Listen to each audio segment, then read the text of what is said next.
माँ जी, जल्दी चलिए, देखिए आपके घर के बाहर एम्बुलेंस आई है। गायत्री भागती हुई दरवाजे पर आती है।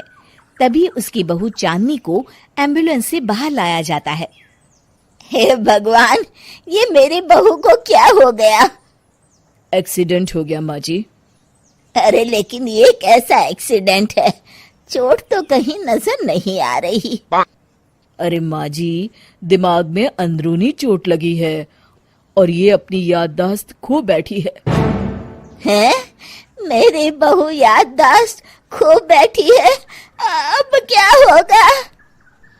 अब फिक्र मत करिए, बस इनका अच्छे तरीके से ख्याल रखिए। मैंने दवाइयाँ दे दी हैं, अब मैं चलता हूँ। अगले दिन अब तेरी तबीयत कैसी है बहू? बहू? किसकी बहू? हम भैरवगढ़ के ठाकुर विक्रम सिंह की बेटी रूपवती हैं। हम एक राजकुमारी हैं और तुम हमारी दासी हो बुढ़िया। अरे बेटा विशाल, बहू कैसी बहकी बातें कर रही है। अरे कुछ मत पूछो माँ, रात को मुझसे अपने पैर दबा रही थी। सर पर चोट लगने की वजह से इसका दिमाग पूरी तरह खराब हो गया है और ये अपने आप को राजकुमारी समझ रही है। तभी वहां चांदनी आ जाती है। तुम दोनों यहाँ क्या खुसुर फुसुर कर रहे हो? कहीं तुम दोनों मिलकर हमारे खिलाफ कोई षड्यंत्र तो नहीं रच रहे हो? हम तुम्हारा सर तलवार से उड़वा देंगे, समझे? अरे नहीं नहीं राजकुमारी जी, हम तो आपके सेवक हैं। भला हमारी इतनी हिम्मत। कहिए, आपने यहाँ हॉल में आने का कष्ट कैसे किया? हमें बहुत भूख लगी है। ए दासी, जल्दी से हमारे लिए भोजन का प्रबंध करो। आज हम शाही कबाब खाएंगे। विशाल अपनी माँ को चांदनी की बात मानने के लिए इशारा करता है। ठीक है राजकुमारी जी, मैं अभी आपके लिए भोजन लेकर आती हूँ। इस तरह विशाल और उसकी माँ ना चाहते हुए भी चांदनी की जी हजूरी में लगे रहते हैं। लाओ माँ, जल्दी से मेरा टिफिन दो, मुझे देर हो रही है। अरे ठहर जा, जरा दम तो लेने दे मुझे। सारे घर का काम मुझे अकेली को करना पड़ता है। तेरी बीवी तो राजकुमारी बनी बैठी है, सारा दिन हुक्म चलाती रहती है। अरे माँ, मेरा भी तो यही हाल है। फिलहाल तुम मेरा टिफिन दे दो, मैं चला। रुको, कहाँ जा रहे हो?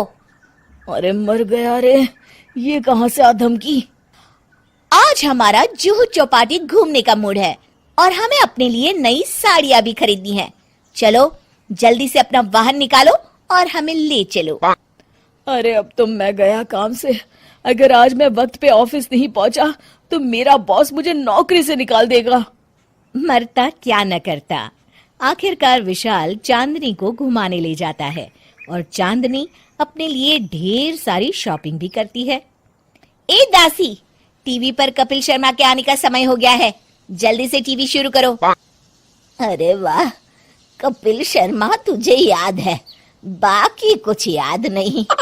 बहू तू तो बड़ी चालू लगती है, अपने फायदे की हर चीज तुझे याद रहती है। मैं तो तेरी इस अजीब बीमारी से परेशान हो गई हूँ।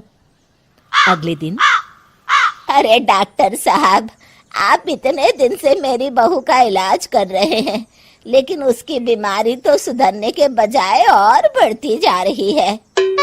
अरे माँ जी, ये दिमागी बीमारी है। बेचारी की याददाश्त चली गई है, वापस आने में थोड़ा वक्त तो लगेगा ही ना। गायत्री डॉक्टर से बात कर ही रही होती है कि तभी उसकी पुरानी सहेली शीला वहां आ जाती है। शीला को देख अचानक डॉक्टर घबरा जाते हैं। अच्छा माँ जी, मुझे एक मरीज को अर्जेंट देखने जाना है, मैं चलता हूँ। ये कौन था? अरे अब क्या बताऊं शीला, एक एक्सीडेंट भी मेरी बहू की याददाश्त चली गई है। ये डॉक्टर उसका इलाज कर रहा है। ये डॉक्टर कब से बन गया? अरे ये तो चमन पान वाले का लड़का है, सारा दिन नौटंकी करता रहता है। अच्छा तो ये बात है, अब मैं समझी। मेरी बहू और ये पान वाले का लड़का दोनों मिलकर मुझे बेवकूफ बना रहे थे। चल तू मेरे साथ। गायत्री शीला को एक बड़ा सा डंडा हाथ में देकर अपनी बहू चांदनी के कमरे में ले जाती है। बहू, ये मेरी सहेली है, एक डॉक्टर है। इसने तेरे जैसे न जाने कितनों का इलाज 2 मिनट में कर दिया है।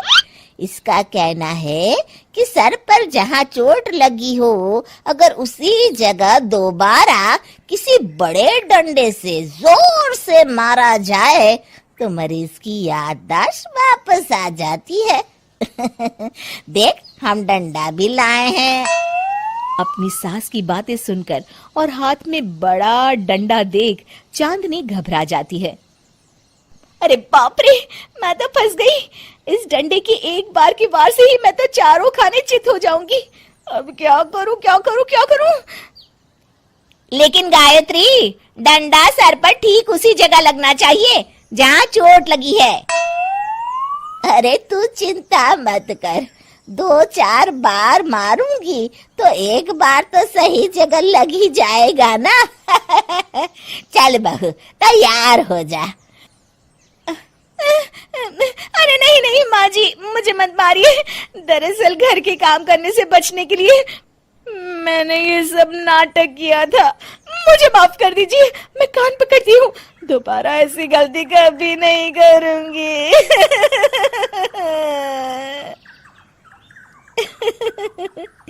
क्यों दोस्तों, कहानी कैसी लगी हमें जरूर बताइएगा।